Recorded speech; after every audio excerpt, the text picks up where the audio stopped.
Shalom, selamat pagi teman-teman dan selamat pagi juga ibu dosen. Semoga kita semua dalam keadaan sehat. Saya Maursia Lagan sebagai moderator dari kelompok 3 dan saya juga tidak lupa berterima kasih kepada ibu dosen kita yang terhormat, yaitu Ibu Grace Lamudur Sihombing MKom, yang telah memberikan kesempatan kepada kami untuk menyampaikan materi kali ini, yaitu tentang kompetensi penggunaan teknologi globalisasi dan nasional. Sebelum kita mempresentasikan makalah hari ini, saya perkenalkan terlebih dahulu anggota kelompok kami, kelompok 3, yaitu Maursia Lagan, Juli Huta Barat, Monica Simanjuntak, Punia Sihombing, dan Octavelin Sihotang. Sebelum presentasi kami dimulai, kita jangan lupa berdoa ya teman-teman, yang akan dibawakan saya sendiri juga. Mari kita bersatu dalam doa.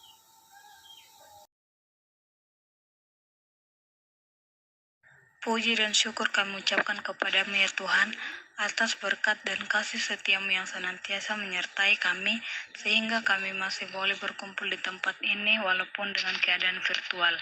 Tuhan, saat ini kami akan memulai presentasi kami yang membahas tentang kompetensi penggunaan teknologi globalisasi dan nasional.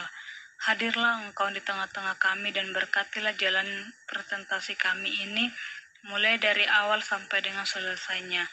Tuhan, berikanlah kepada kami pemikiran dan petunjuk agar apa yang kami presentasikan mendapatkan hasil yang baik, terkhusus buat hasil kerja kelompok kami. Hanya ini doa nama Kristus kami berdoa dan mengucap syukur. Haleluya, amin. Baiklah, untuk presentasi pertama saya persilakan kepada saudari Monica Simanjuntak.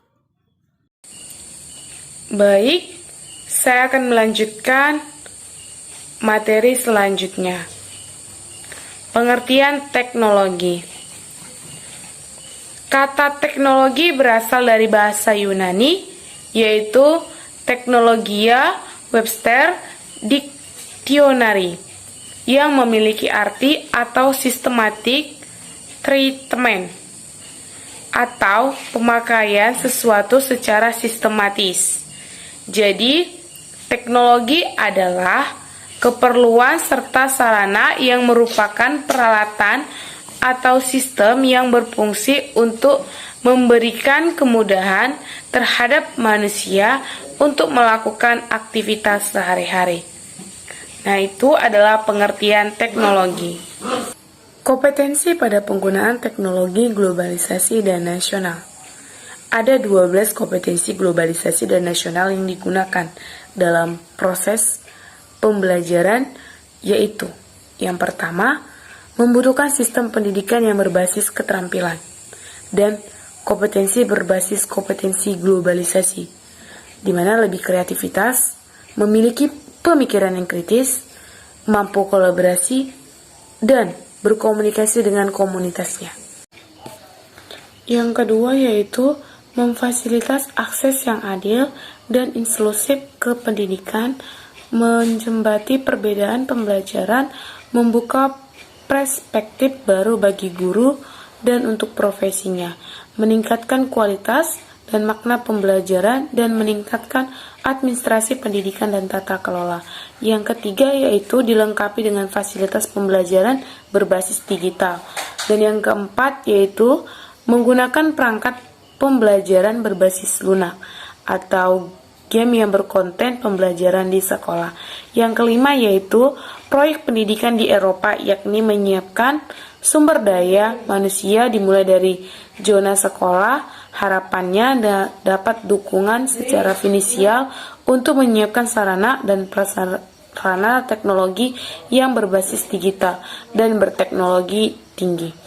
Proyek ini dipastikan sebagai yang kelima yaitu proyek pendidikan di Eropa, yakni menyiapkan sumber daya manusia dimulai dari zona sekolah. Harapannya dapat dukungan secara finansial untuk menyiapkan sarana dan prasarana teknologi yang berbasis digital dan berteknologi tinggi. Proyek ini dipastikan sebagai penerapan dari sisi yang dipersiapkan mampu bersaing secara global. Yang keenam yaitu penciptaan pengetahuan dan proses pengajaran guru ke proses belajar siswa. Dan yang ketujuh yaitu dilengkapi dengan keterampilan dan kompetensi yang tepat untuk menjadi aktor yang efisien, bertanggung jawab di dunia yang semakin digital. Yang kedelapan yaitu penggunaan keterampilan digital harus dimulai dari usia paling awal dan berkelanjutan sepanjang hidup. Yang kesembilan adalah meningkatkan penggunaan teknologi informasi dan komunikasi oleh anak perempuan dan memotivasi perempuan muda untuk mengejar profesi teknis. Dan yang ke-10 yaitu transformasi digital menciptakan banyak tantangan untuk keamanan online dan kebersihan dunia maya. Yang ke-11 adalah untuk memprioritas kesejahteraan dan perkembangan anak-anak dan remaja yang sehat. Yang ke-12 yang terakhir yaitu agar transformasi pendidikan dapat berhasil, guru, pendidik, dan pemimpin dilatih dengan baik. Itulah 12 kompetensi globalisasi dan nasional yang digunakan dalam proses pembelajaran. Baiklah, saya akan melanjutkannya. Unsur-unsur teknologi globalisasi dan nasional. Unsur-unsur pendidikan pada globalisasi dan nasional diupayakan perbaikan dan penyempurnaan ke arah yang lebih baik. Antara lain, perlu memahami makna pentingnya modernisasi dan modernitas. Untuk menghindari hal ini, dianjurkan suatu program pendidikan umum yang memberikan kemampuan kepada siswa untuk menangkap berbagai jenis makna yang terdapat dalam pendidikan. Yang terakhir, dan peserta didik perlu lebih ditekankan pendidikan sejarah. Teknik dan model teknologi globalisasi dan nasional.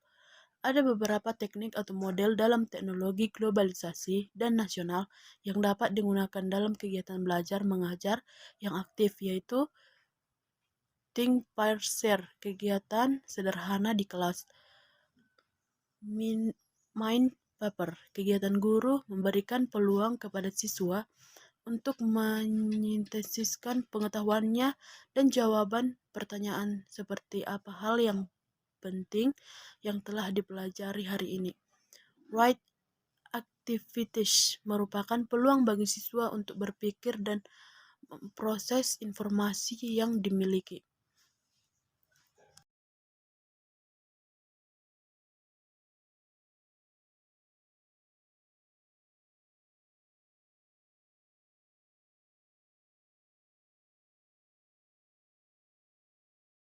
Brainstorming, teknik sederhana lainnya yang dapat melibatkan semua siswa di dalam kelas untuk berdiskusi. Games, teknik yang biasa menarik banyak siswa.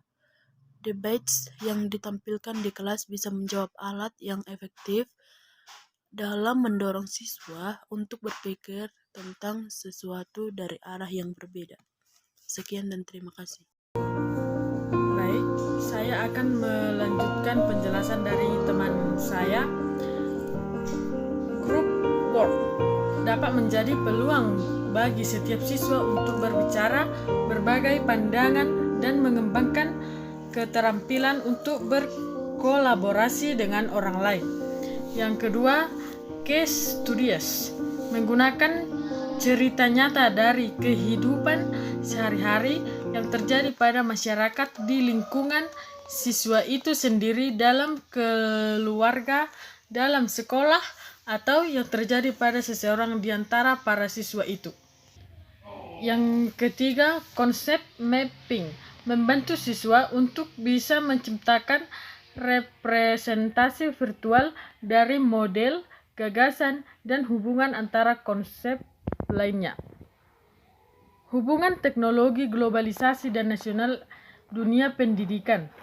Yang pertama, perkembangan dunia pendidikan di Indonesia tidak dilepaskan dari pengaruh perkembangan globalisasi, di mana ilmu pengetahuan dan teknologi berkembang pesat, sehingga memiliki hubungan dampak positif dan dampak negatif.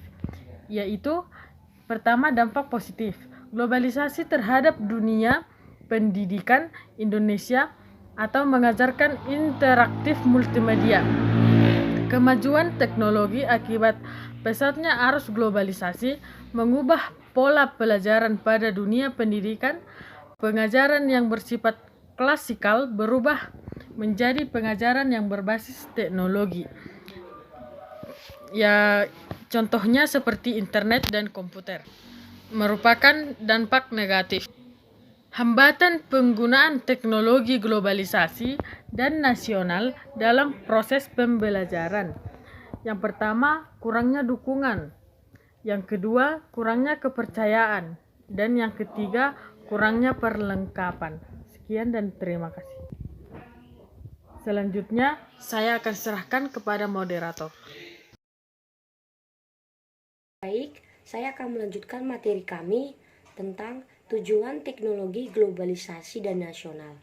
Yang menjadi tujuan teknologi globalisasi dan nasional yaitu yang pertama, menciptakan komunikasi sosial budaya yang efektif. Di sini kita ketahui bahwa sosial yang berarti segala sesuatu yang berhubungan dengan masyarakat. Jadi, kita sebagai masyarakat harus lebih efektif dalam menciptakan sebuah komunikasi. Yang nomor 2 yaitu mengkondusifkan lingkungan. Terkadang pengaruh lingkungan dapat terjadi timbulnya perpecahan yang diakibatkan karena perbedaan budaya, perbedaan agama, keyakinan, hingga perbedaan suku ras dari lingkungan sosial. Yang ketiga yaitu akulturasi budaya, yang dimana dapat dilihat pada banyak tempat di mana budaya yang dibawa oleh penyebar agama berpadu dengan budaya lokal dan menciptakan sebuah budaya agama baru.